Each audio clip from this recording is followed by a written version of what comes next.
Talk a lot about testing capacity, and governors agree that that exists, but it's very different from testing implementation. And they are still begging for you to use your full authority to help them get reagents and other things. As you would like to say, what do you have to lose by helping them do that? Well, I am and becoming the king of testing? And let me just say, we are the king of testing already. There's no country in the world that's done more. Not even 0.2% of the population has been tested. Is that good enough? I just said there's no country in the world that's done more.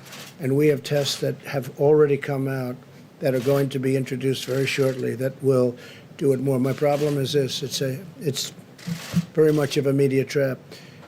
Whether we did 2%, 5%, 50% or 100%, it'll never be enough, no matter what.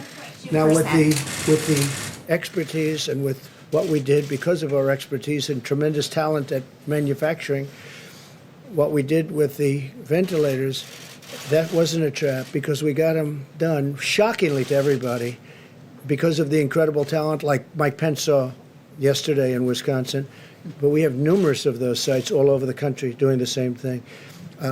So that when the governors were complaining, some of the governors, I must say, and it was very much along party lines for the most part, but except for one, when the governors were complaining, we said, no, how many do you need? We need 50, we need 100. One governor asked for many, many, many thousands, and it turned out they didn't need that, and that's good. We got them, and nobody that needed a ventilator, you know this, and we went through this with the governors that needed a ventilator, didn't get a ventilator. That was an incredible achievement.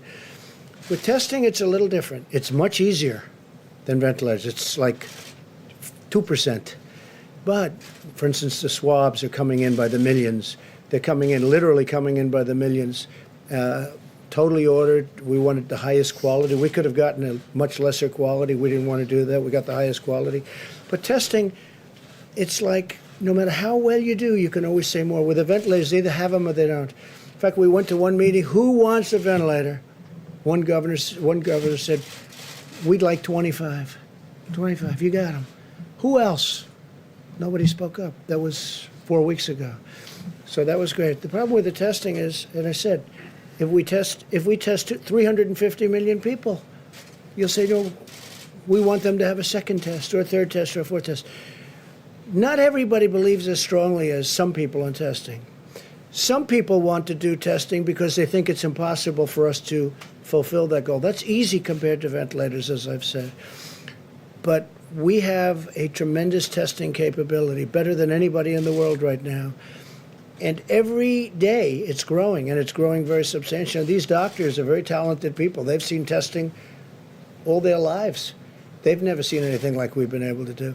So we're going to give everybody what they want with the testing. But again, testing, and I've said it from the beginning, the actual test has to be administered locally. You can't do from Washington or faraway locations federal testing nearly as well as you can where you have a governor and he has mayors and they have representatives and they know the back of a Walmart. Put it in the parking lot in the back of a Walmart, or put it in a certain location in different states. They're doing it beautifully. It's working beautifully. The relationship I have with the governors, and Mike has, and we all have with the governors, I would say other than one or two, but even them, they don't complain. They're not complaining. So we're doing tremendous testing, and ultimately we're doing more testing, I think, than probably any of the governors even want.